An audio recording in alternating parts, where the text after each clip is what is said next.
नमस्ते, good morning everyone.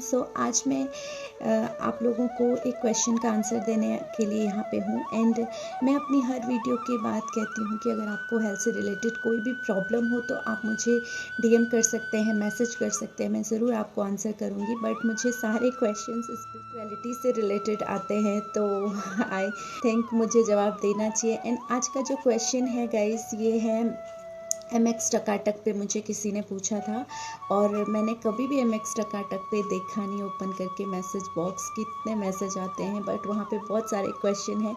And मैं सभी क्वेश्चंस का आंसर अच्छे से देने की कोशिश करूँगी। तो एक क्वेश्चन है, बहुत ज़्यादा बार पूछा गया है क्योंकि मैं अभी सभी समस्याओं का समाधान गीता के ज्ञान पे मैंने एक स्टोरीज़ का सीरीज़ स्टार्ट किया है, जिसमें से मैंने वो वीडियो वहाँ पे पोस्ट किया था।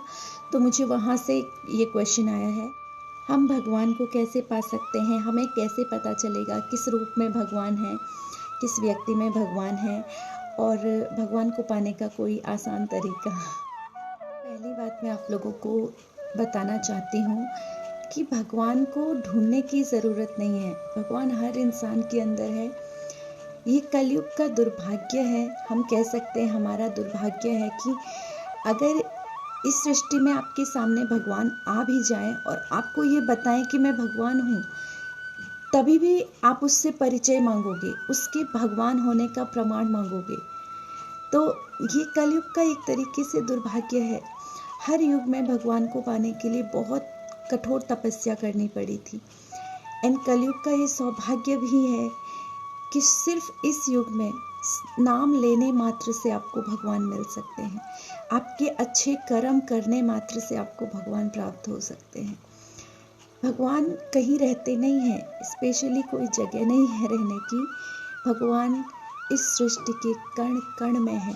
हमारे पूर्वजों ने भगवान को कण कण में रखा है। हम नदी की पूजा करते हैं, हम पेड़ों की पूजा करते हैं, हम सूर्य की पूजा करते हैं, हम जल की पूजा करते हैं। आप डेली यूज़ में जो चीज़ें कर रहे हो ना, हर एक चीज़ में, हर एक कर्म में भगवान है। आपके अच्छे कर्म में, आपके बुरे कर्म में, यहाँ तक कि हमारे शब्दों में भी भगवान है। जब हम किसी इंसान से आप ऐसे शब्द यूज़ करते हो, कोई इंसान बिल्कुल डिमोटिवेटेड है एंड आपने कुछ ऐसा उनको बोला कि वो मोटिवेटेड हुए, तभी भी वो शब्दों में भी आपके भगवान है कि उस इंसान की आत्मा तक वो शब्द पहुँचे। अब प्रश्न है कि भगवान को पहचानेंगे कैसे,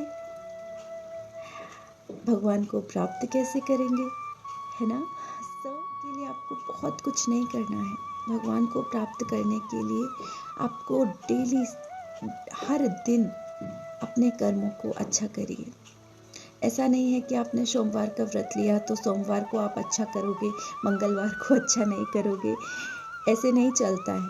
मैंने पूजा करते हुए तो अच्छा अच्छा बोल दिया, लेकिन उसके पीठ के पीछे सब कुछ गलत बोल दिया, वो भी नहीं चलेगा। भगवान को पाने का बहुत आसान रास्ता है आपके कर्म। अगर आप कर्म अच्छे करते हो ना, आपको ज़्यादा कुछ करने की ज़रूरत नहीं है। अभी पहचानेंगे कैसे? हर उस इंसान को देव के समान समझो जिसके अंदर देवों वाले गुण हैं। हर उस व्यक्ति के अंदर भगवान है। अभी पता कैसे चलेगा, है ना। मैं आपको एक छोटी सी स्टोरी सुनाती हूँ। एक बार देवता और राक्षसों ने सोचा कि हम लोग हमेशा लड़ते रहते हैं, चलो अभी लड़ाई छोड़ते हैं और एक साथ भोजन करते हैं। तो उसके लिए एक शर्त थी देवताओं की कि कोई भी अपने हाथ को मोड़ के खाना नहीं खाएगा, आपको अपने हाथ को सीधे रख के खाना खाना। अब बारी आई राक्षसों की, तो सबसे पहले राक्षसों ने एक पंक्ति में बैठना स्टार्ट कर दिया और मोड़ के नहीं खाना है तो खाना कुछ लोग इधर गिरा रहे, उधर गिरा रहे, मुंह तक हाथ नहीं पहुंच रहा, सारा खाना वेस्ट। अब बारी आई देवताओं की, तो उन्होंने दो पंक्तियों में बैठना शुरू कर दिया, एक इस साइड एक उस साइड, और एक दूसरे को खाना खिलाना शुरू किया।